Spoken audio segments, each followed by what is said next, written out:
I came at the beginning, and we'd only, in the discussions we had the night before I started my first day here, it was a Friday. I met the chairman the Thursday night.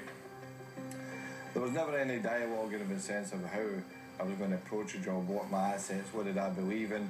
I think it was more that, you know, we've got a difficult job here, we're second bottom in the league, and we've got some players injured, we've got Oxford on Saturday, and all the conversation really was built around that.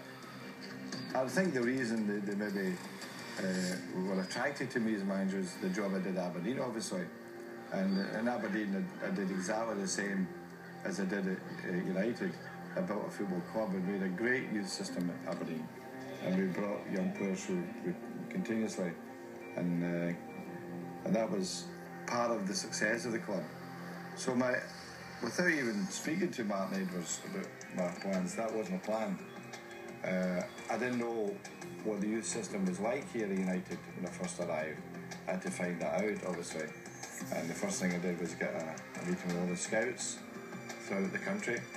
And I told them exactly what I intended to do and how we were going to go about it and what I expected of them. Bobby recommended a lad for as my chief scout, and he was a local lad, Wes Kershaw. And Wes is actually a professor of, I think it's chemistry from Manchester University, but his real bent in life is football, and he did fantastic work.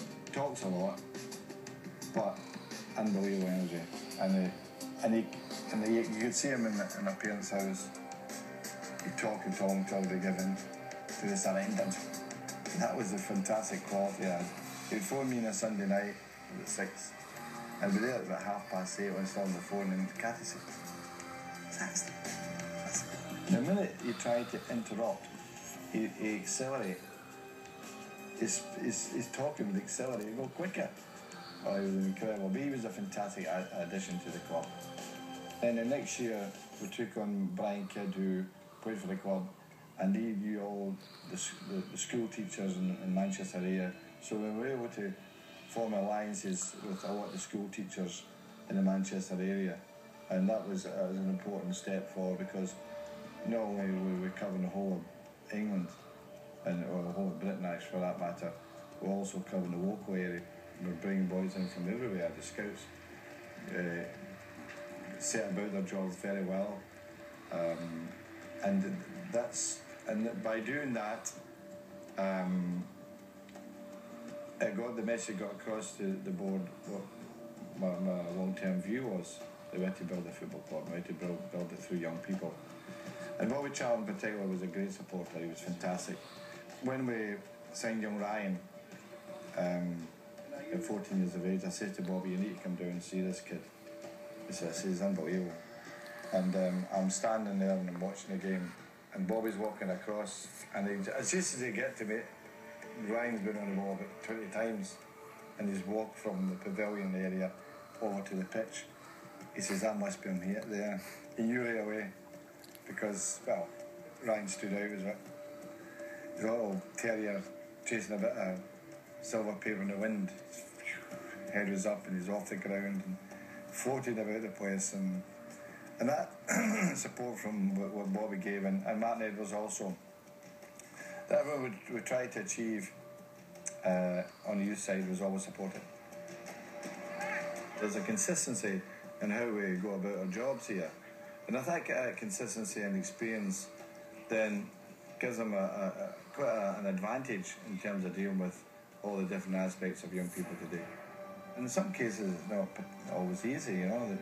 You have kids from maybe broken homes. We get a lot of that nowadays. You know, the father mother split up, so we have to deal with both sides of it. But there's also that development of the character which you have to go through, and to get them to understand that football's not an easy job. You know, it's a commitment, and it's to be done 100%. You can't do it part-time at this club. So therefore, the message gets across quite well. But I think also which we do well is we get the parents in to get them to understand how well they can trust us with their kids, and we have that quite well in place. Handling money is not easy for young people too, and you sometimes see them drive up in a flash car and immediately do something about it. We don't like to see them come up with flash cars. There's girlfriends that come into their lives, of course. Drink can be a problem, the dangers of drugs, all these things that young people from 16 to 19 have to experience. You know, it happens. There's certain side attractions of being a footballer. So there's a lot of things, small things we do in terms of trying to get them through that period from 16 to 19 with there's attractions for them. They're earning more than they did when Ryan Giggs signed his professional contract. Honestly, I look at some of the contracts we're giving them nowadays as professionals, and I think to myself, God, we got Ryan Giggs to sign up for a 4-year contract and a quarter of what these guys are getting. And today, you're talking different figures altogether, of course. So it's in their interests and their responsibility to make sure they're in good condition so they can last to their 30s. You look at Ryan, 38, Paul Scholes going at 37. They did that because they looked after themselves. They gave themselves the best chance they possibly could by looking after themselves so they could play at the highest level. When I started as a coach, before they started talking about diets and all this, I used to take my team at East Dillon for lunch, and all we'd give them was 2 slices of lemon sole, toast and honey. They used to go crazy.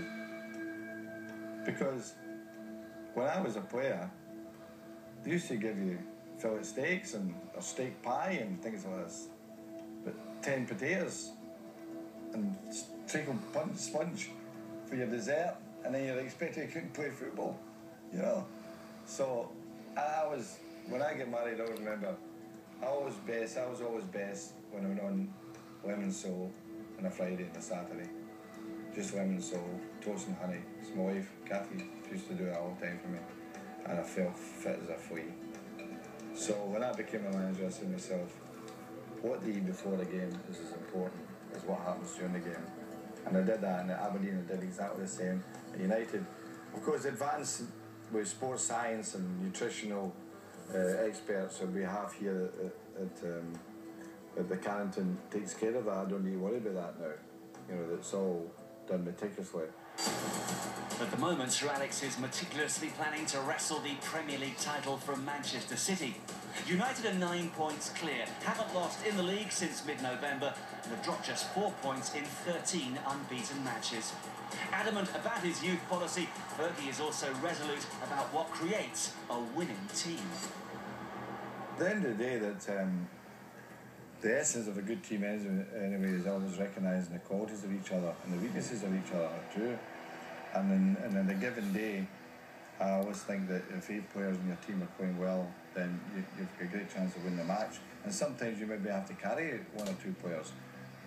It's a fact that to ask or to expect that a footballer in today's world can play, say, 50 games a season, 100% correct, is impossible. There has to be off days and bad days, and that's the essence of teamwork. They all pull together, and it becomes a team thing then.